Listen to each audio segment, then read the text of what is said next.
Okay. Welcome back to Fault Lines on Radio Sputnik. My name is Jamarl Thomas. I'm joined by my co-host Shane Stranahan, coming to you live out of our station in Washington, D.C. Under normal circumstances, I'm joined by my co-host, but Shane right now is moving back to Washington, D.C., and so he will be here on Monday. But I have a great opportunity to speak to a guest that we often have on in order to tell us and explain to us what's going on with Myanmar. We have KJ No. He's a journalist, political analyst, writer, and teacher specializing in the geopolitics of the Asia-Pacific region. He's contributor to the book Capitalism on a Ventilator. Once censored by Amazon, it is now available by iacenter.org. KJ, thank you for joining us. Thank you. Pleasure to be with you. Absolutely. So I want to get directly into what has been taking place recently, because this is a very big deal. One of the big questions had to do with this notion of sovereignty. And sovereignty is an interesting thing. Oftentimes, what you would have is basically the country or the power broker of the country being the only one to distribute violence. It is the thing that is acknowledged, and it's even acknowledged from the standpoint of the public, when the public doesn't necessarily fight back or only does so in a defensive measure. Well, that seems to be bleeding off into not just a defensive measure, but into defensive groups that may be able to do offense. So it seems that the Federal Union Army, they're trying to do a Federal Union Army. And it has the responsibility to, and this is quote, to end decade-old civil wars and deal with military attacks and violence by the ruling state administration council. KJ, this sounds like a civil war, or at the very least the beginnings of a civil war. What is the latest? You're absolutely right. We are looking at the beginnings of a civil war. Now, that said, we have to specify or clarify that the country has been in various states of civil war since its inception, starting 1949. This has to do with the fact that it was a colonial state administered by the British and created in this chimeric way where multiple different ethnicities were forced together in a very artificial cohabitation with an ethnic hierarchy of the Bama. And when the British left, these divisions were left, and these resulted immediately in civil war with ethnic organizations. And this has continued to the present moment. So the sovereignty of Myanmar is really a fractured sovereignty that has only largely been held in place by the Bama majority military, the Tatmadaw. That said, currently at this current moment, we have over 750 people killed, over 3,000 detained, and thousands of arrest warrants.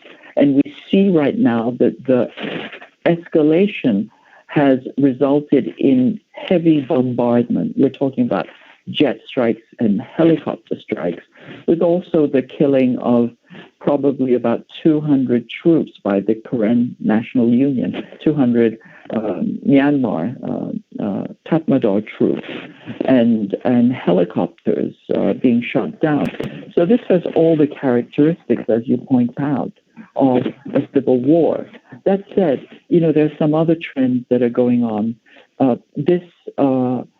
A trend towards creating a federal unified army is not quite solid yet. We've seen the first steps, but there are still holdouts because, as we mentioned before and as we predicted, the armed ethnic organizations are key players, and there are several EAOs that do not trust the current government in exile and have placed their bets with the military.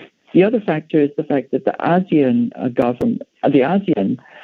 states, the 10 states of the ASEAN, have come together and put forth a 5-point plan for de-escalation and dialogue. In doing so, they inadvertently also gave legitimacy to the government. So there are multiple scenarios evolving at the same time. it's quite fascinating. I mean, in the national, what is it, national unity government, it that basically comes across as, okay, we have a different power center from the military itself. Like, it's you can see this kind of organization taking place that is pushing back against the military's rule and dominance. And so, whereas the military once before had this kind of power structure and it was accepted as so, it is not being accepted now at all. I mean, is this directly? I mean, I'm asking, but is this directly related to Aung San Suu Kyi and her time in power? I mean, the country basically had this kind of feel for democracy, whether it was flat fact true or not. That was basically the feel for it. And is it just once tasted, you can't give it up? And hence, you have this level of pushback from the military junta. And beyond that, what are they thinking right now? I mean, their assault, their attacks, the killings, none of that stuff has worked. And now they're seeing basically the society itself leveling up in order to not accept military rule at all. So everything they threw at the public, for the most part, came to naught.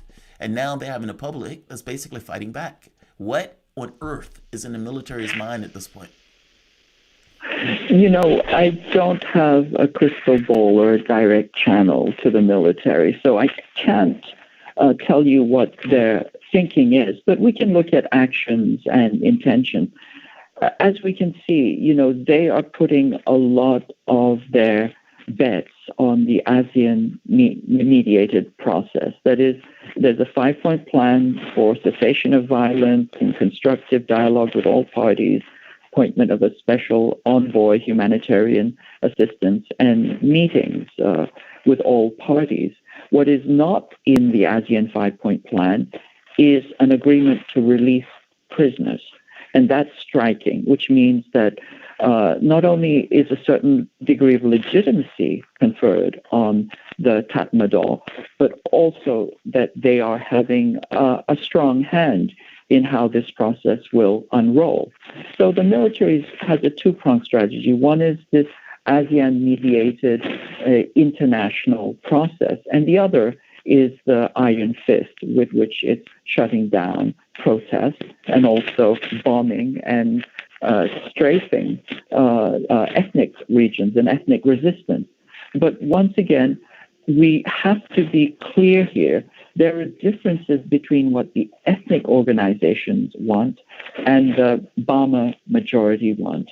There's a difference in priorities. The NLD wants the release of political prisoners. They want the election to be ratified, and they want their notion of democracy. On the other hand, the ethnic groups want an end to dictatorship, and their focus is on the creation of a federal union and the abolishing of the 2008 constitution. So there's a slight difference in emphasis, and it still remains to see if all the parties are on board and can come together to work together. That's a really good point. I mean, because under the original government, you had all of these groups having to basically agree.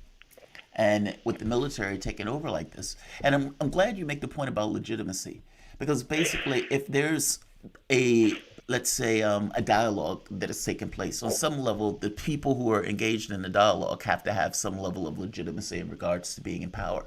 And so it almost establishes the military in power as being the negotiating hand in that. That's fascinating.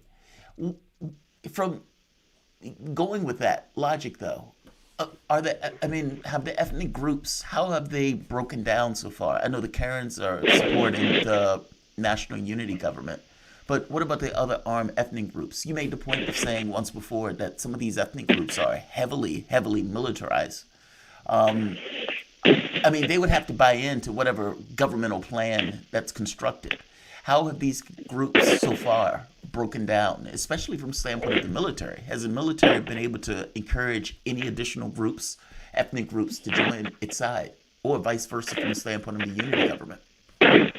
Well, what we see clearly is Kachin State, Kachin Independence Army, and the Karen National Union, Korean National Liberation Army, and they've been fighting since 1949, are engaged in direct warfare with the Tatmadaw. The Shan State or the Shan State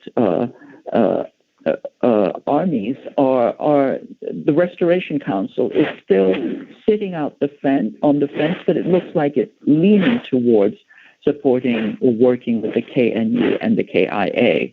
On the other hand, the Mon Unity Party and the Arakan National Party have actually joined the State Administrative Council of the Tatmadaw.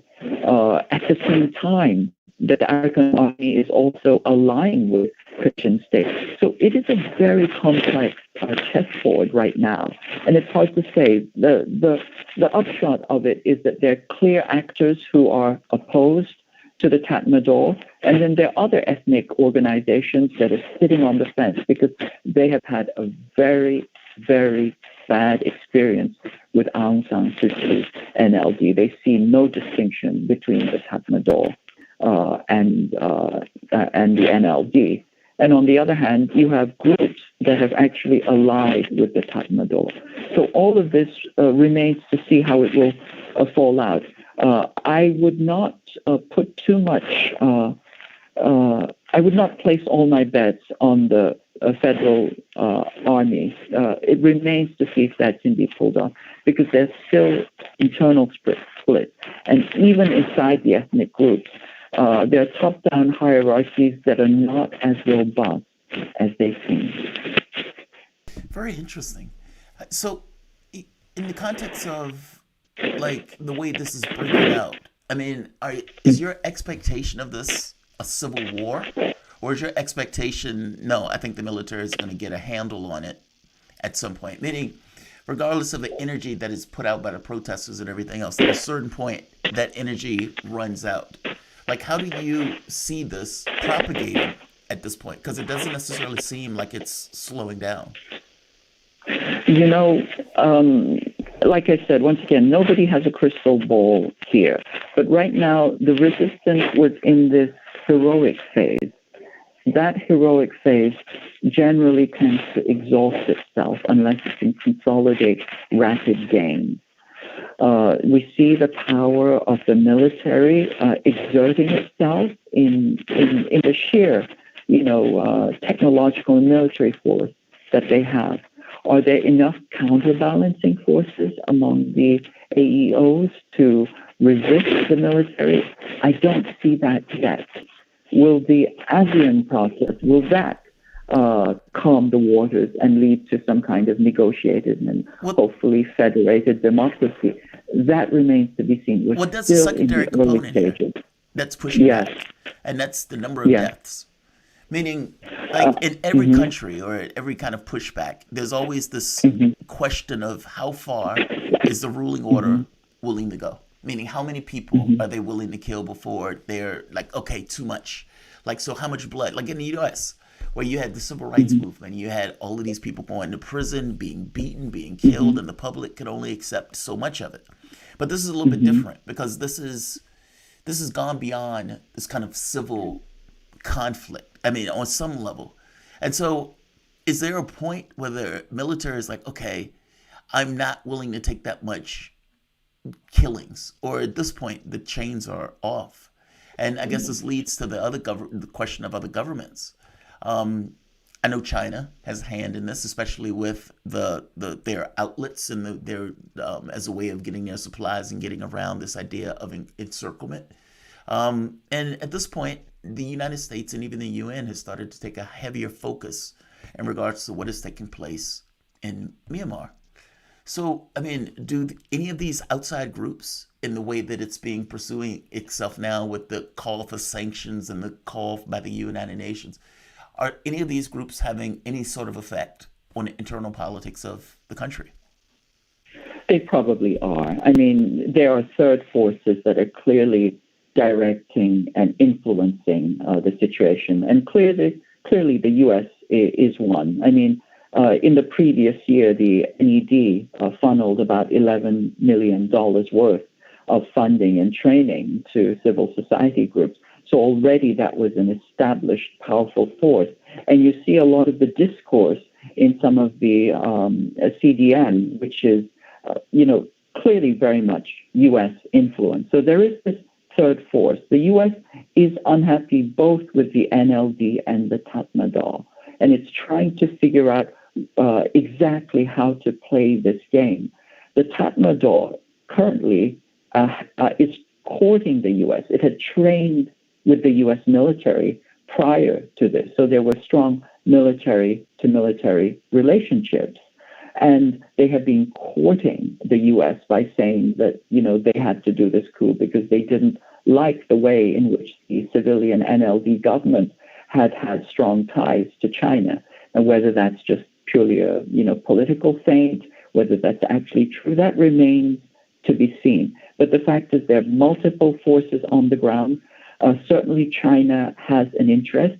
And remember, many of the ethnic groups along the border have a continuity with Chinese ethnic groups. So there's actually an ethnic, there's an ethnic alliance that also happens.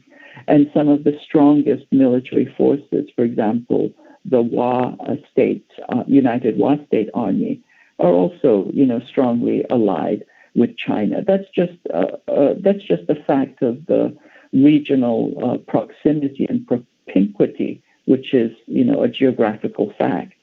So, once again, third forces will have an effect. But right now, we have to see what the ASEAN process will yield, and also whether the military will back down or diminish its level of repression. Well, That remains. well, that's a really good point. I mean, the ethnic groups themselves. I mean, like, do you believe that the United States? Okay, so the United States has opened up this notion of competition, the deep competition, or whatever they call it, and this has run everything from they're committing genocide, despite the fact not really having much to base this on, or base it at all, and it comes across as just hyperbolic way of trying to get other countries to not work with China. They basically trying to find some way to limit the economic output of what is basically becoming an economic powerhouse. So it comes across as, just hyperbolic. But I would imagine the various ethnic groups may have their own ideas of allegiances in and of themselves. And with those allegiances or those chosen potentials, meaning I would imagine some of these groups may prefer to work with the West or the United States, and others may prefer to work with China. Or does it break down in this way? I mean, you mentioned that the National Endowment for Democracy, one of the NGOs, basically a front of the CIA for all intents and purposes, was basically putting a lot of money out in the region. So is that indicative of a heavier Western influence in regards to the various ethnic groups, or not so much? I mean, how does that break down? Or am I asking this question right? Repeat, please. Oh, I'm sorry.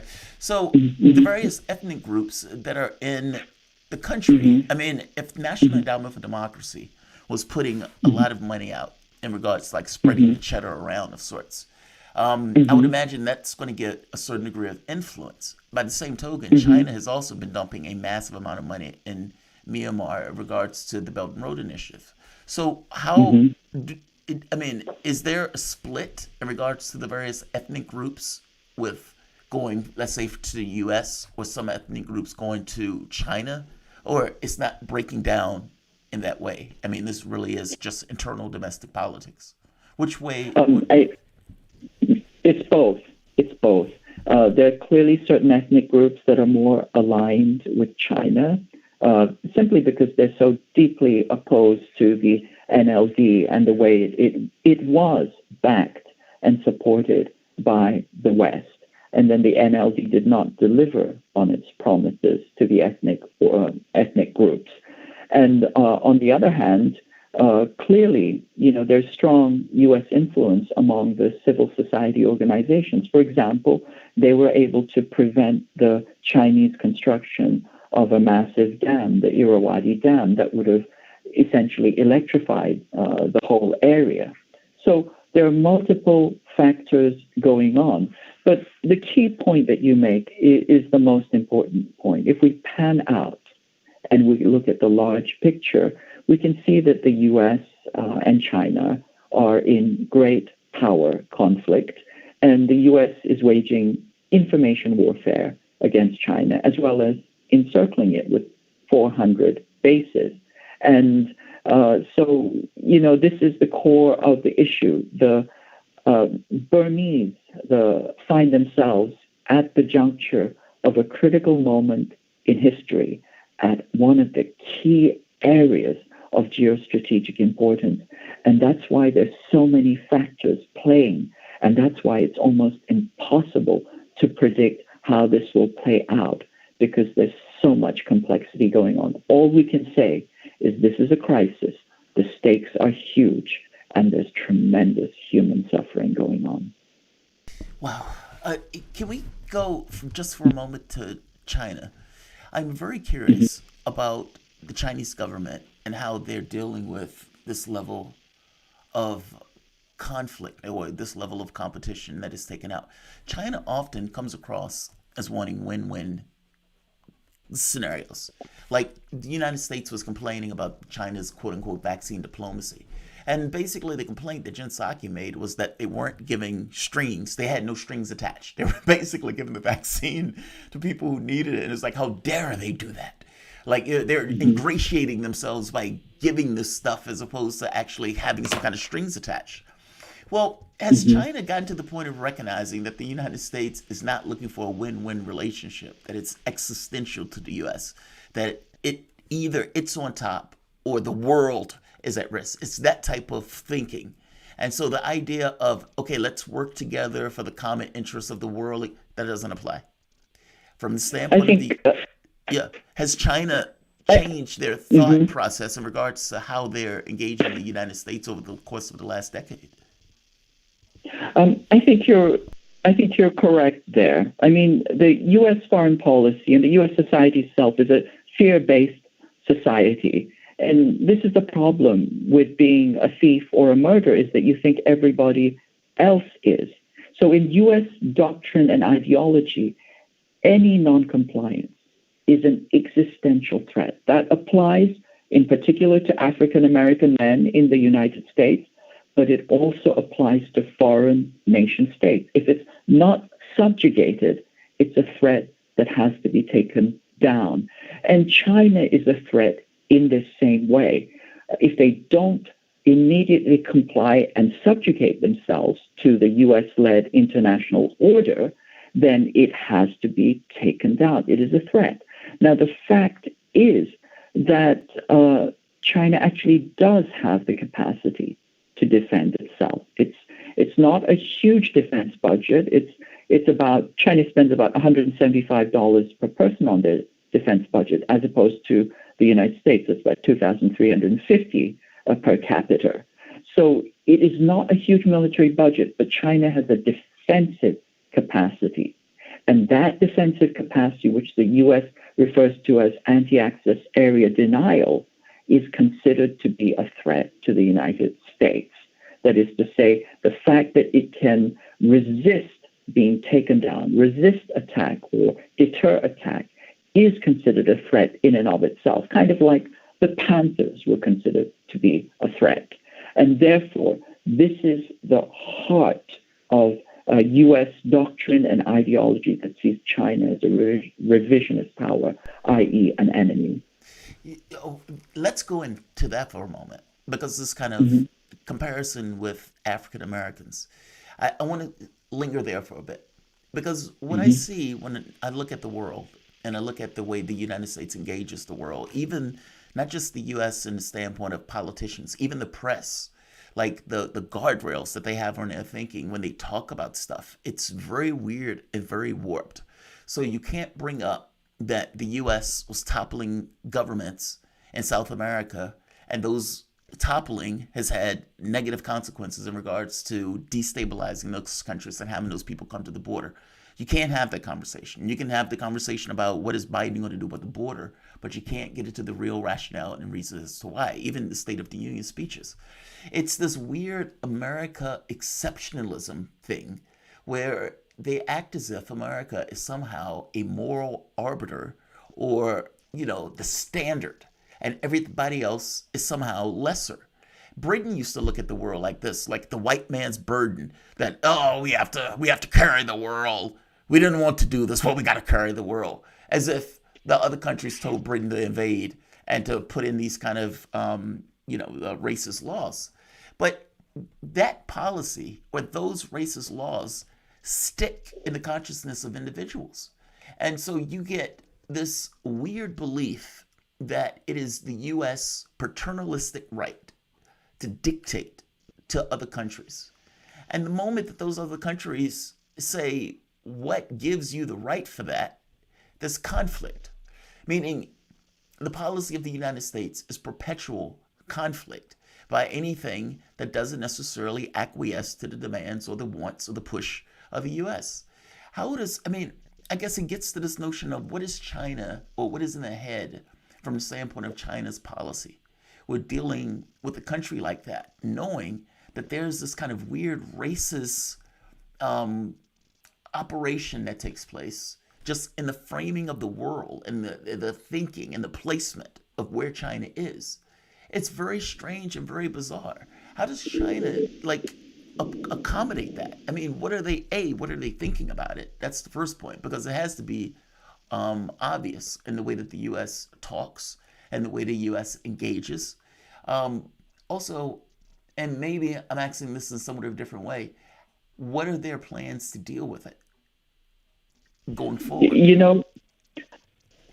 I think we should take the Chinese on their word. Xi Jinping on January 24th spoke to the World Economic Forum, and his essential message was that to jointly promote strong, sustainable, balanced growth of the world economy and to abandon ideological prejudice and follow a path of peaceful coexistence, mutual benefit, and win-win cooperation. He said, no two leaves in the world are identical. Each country is unique. None are superior, and therefore no other country should impose its system on another, because every culture and social system has its own particular situation. Now, that's what they say. There's tremendous skepticism in U.S. foreign policy circles simply because of the viewpoint of American international relations. Essentially, international relations theory says that all states are self-interested, there is no overarching authority to mediate conflicts, and there's an epistemic blindness about what other states are intending. And therefore, this always leads to competition and conflict. Now, we also have to note that so much of this is projection. This is Western projection. As you pointed out, the United States has been in perpetual conflict. I will actually put a little precision on that. It hasn't been in perpetual conflict. Of the 250-odd years of its existence, there have been about 19 years where it has not been at war. But almost every other year of its existence, 99% of its existence, the U.S. has been at war. And this war has been with countries that resist the global Western-controlled neo-colonial order. Any country that tried to break away from that order, they were destroyed, couped, the regimes were changed, there were sanctions, savaged, ruined. We can name, hundreds of countries, but China is the only country with the size and capacity to resist that takedown. And more than that, simply by size alone, it creates a new gravitational center that shifts Western global balance of power. That's the challenge. And the instability is that if the U.S. tries to prevent this by war or other violent means, then we are looking at a very, very dangerous situation. Cataclysmically dangerous. At that point, you're talking about a nuclear war. Because the United States spends, what, $1 trillion, nearly $1 trillion a year. but that's because it wants offensive capacity.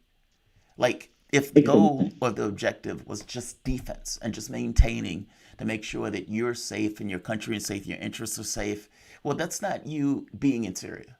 Or that's not you being with these kind of quote unquote freedom of navigation exercises. That's something else. But that's, what we do is, okay, we're doing the freedom of navigation. What's interesting is the only way that works is if media allows it to work. Because if media didn't back that up, or the moment that media turns and says, you know what, these wars are problematic, it stops. It stops. Meaning the political space requires a media that allows that political space to function in the way it does by dropping all sorts of context when it talks about the world. It's very strange and very weird to look at news here.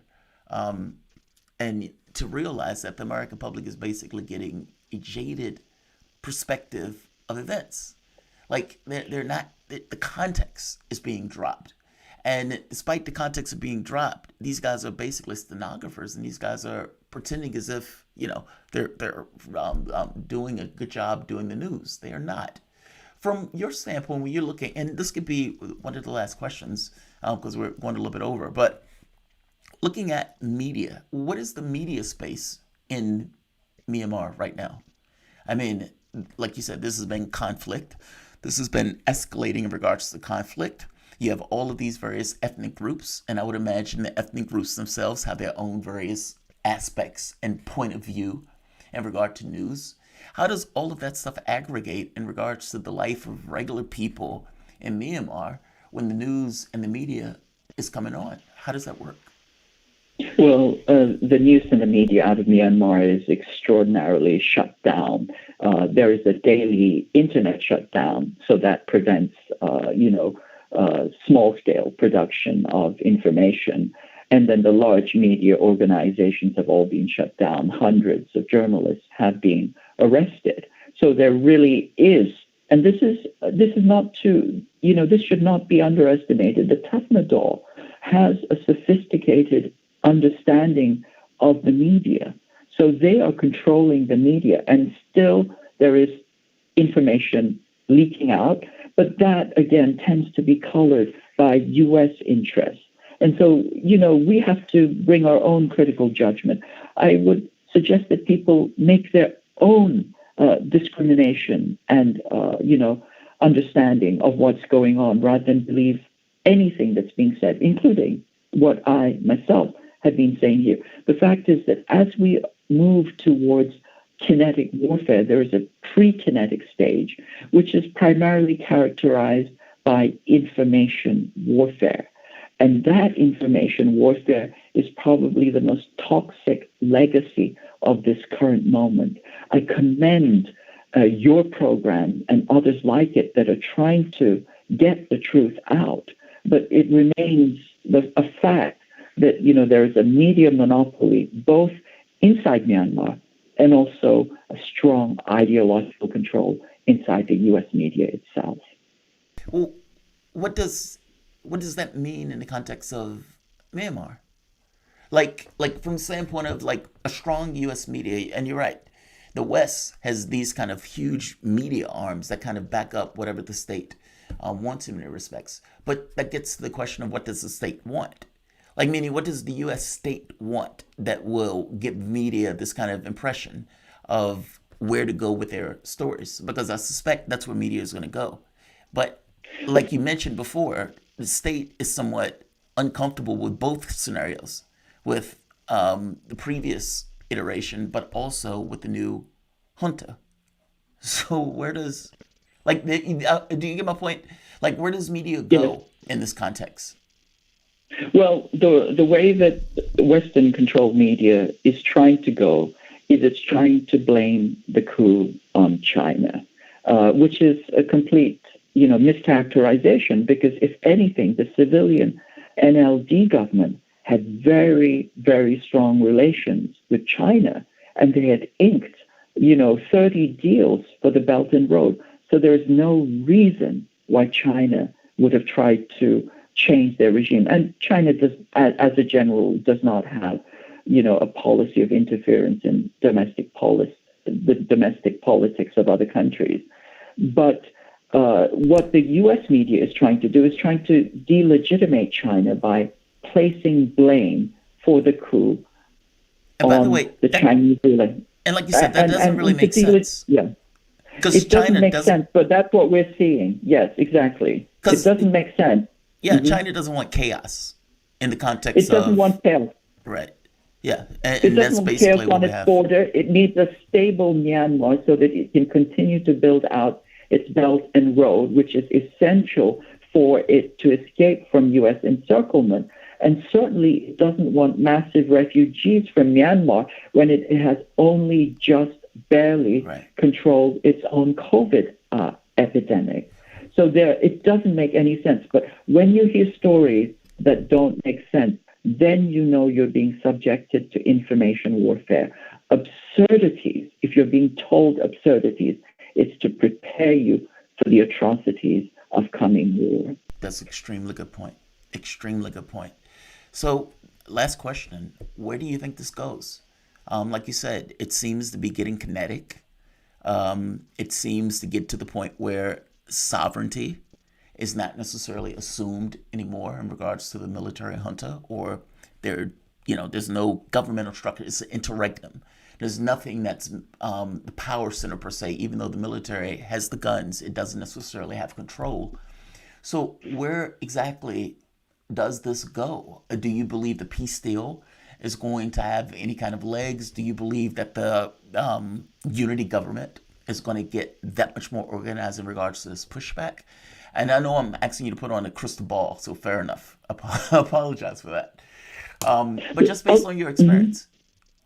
I'll tell you the things that I'm watching to see which direction things are moving. The question is, will the Federated Army be able to gather enough recruits, gather enough force to be able to become a real, material force in the game? That remains to be seen. As I said, the ethnic armies are still powerful. The most powerful ethnic armies, Wa State and Arakan Army, are not in accord with the national unity government yet. That remains to be seen. The other thing that remains to be seen is whether CRPH and the national unity government gain legitimacy in the international order. Will they start to be recognized as the legitimate government?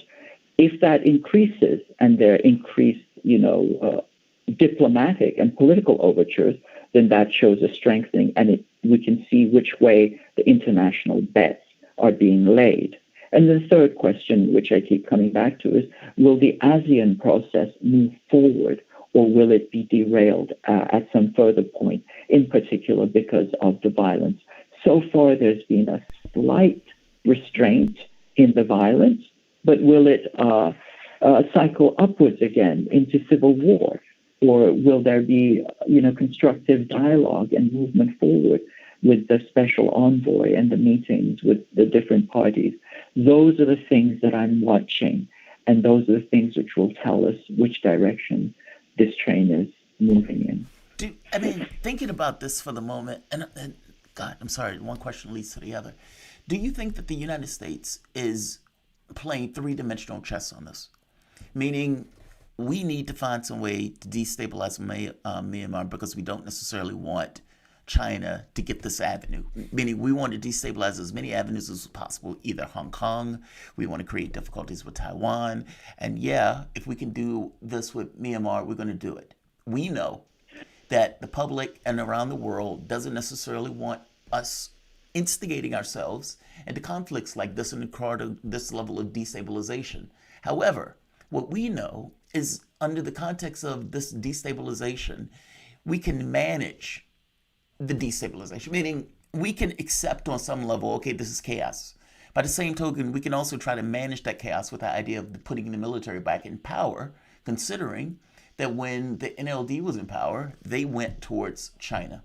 Like, is this kind of like three-dimensional politics with the idea of removing China as the major power in that country? Or is it just impossible to remove China as the major power in that country at this point?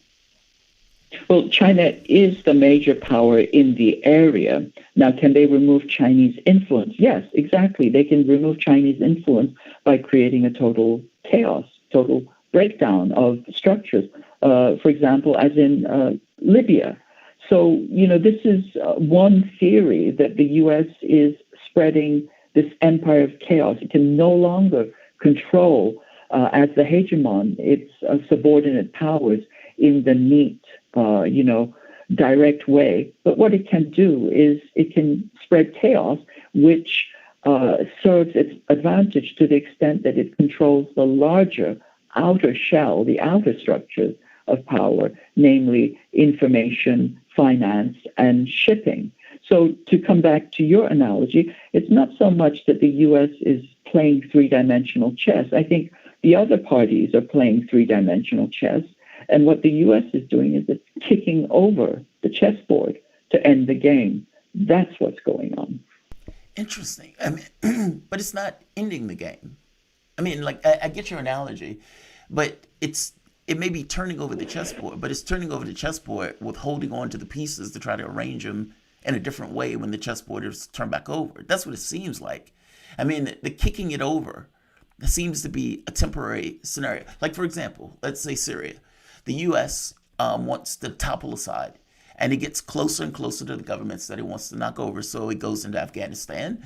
Afghanistan becomes a lily pad to Iraq. Iraq becomes a lily pad to Syria. Syria becomes a lily pad to Libya becomes a lily pad to Syria, with the notion that Syria would give pathway to Iran. But the wild part in the Syria case, well, you had Obama fighting terrorists and using terrorists as battering rams. So you had in one case the CIA-backed group fighting the army-backed group. Like, it's utterly insane, right? They were using terrorists as a battering ram to try to knock down Assad. Well, is it something similar here? The thought being, if we have 500,000 people die, that's acceptable if we can at that point turn back over the government into something that we want. So that's kind of what I'm getting at. It may be kicking over the chessboard, but it's kicking over the chessboard and then putting it back and arranging the pieces in a particular way that's in the U.S. interests. That's what I'm saying. I don't know if it's entirely destroying it all. It's trying to do that. But to answer your question, is it acceptable to kill thousands of people in order to get the structure or the politics that you want? We know I would the say answer no, to that. but there are a lot of No, we know lunatics the that would say answer to yes. that. We know the answer to that. We saw that in Korea, where there was a literal genocide in order to install a U.S. Backed state. We saw that in Indonesia, where millions of progressives were slaughtered in order to place in a U.S.-backed state. We saw that all over Latin America, what we refer to as Operation Condor, with the millions, that were slaughtered, disappeared, and oppressed in order to place U.S.-friendly regimes. So the answer to your question there is yes. Now the question is that exactly what's happening in Myanmar? And will it have that result? That remains to be seen. The voice that you guys are listening to is KJ No. He's a journalist, political analyst, writer, teacher, specializing in the geopolitics of the Asia-Pacific region. He is a contributor to the book Capitalism on a Ventilator. Once censored by Amazon, it is now available at iacenter.org. KJ, I really appreciate this. I always appreciate these conversations. You're phenomenal about this on this topic. So thank you very much. Thank you. Always a pleasure. Absolutely. One last thing, the genocide. I mean, there's like one person who all of these media sources are getting this from. Is China committing genocide? What's going on with the Uyghurs? I have to ask this before we leave. Well, it's like the Iraq War. When we were going, moving towards the Iraq War, there was this talk about WMD, which is simply a way of saying that Iraq threatens the world with genocide. And the person behind that was a man called Curveball. Adrian Zenz is the curveball of this Xinjiang, China genocide theory. It's the threat inflation that is necessary in order to scare the population into creating consent for war. And so these lies are completely and totally without evidence, without merit. The Uyghur population has grown 25% in the past 8 years. It's doubled in 40 years. It's the only genocide where you cannot point to any bodies. And all the legal bodies that have been passed to examine the evidence have said no. But the U.S. still insists because it's information warfare. It's propaganda to build consent for war. That's the worst genocide ever, where the group increases by 20, 30, 40%. KJ, thank you again. I really appreciate this. And again, KJ No, journalist, political analyst, writer, and teacher specializing in the geopolitics of the Asia Pacific region. He's a contributor to the book Capitalism on a Ventilator, once censored by Amazon. It is available now at iacenter.org. You guys are listening to Fault Lines with Thomas and Stranahan. We will be back in a moment.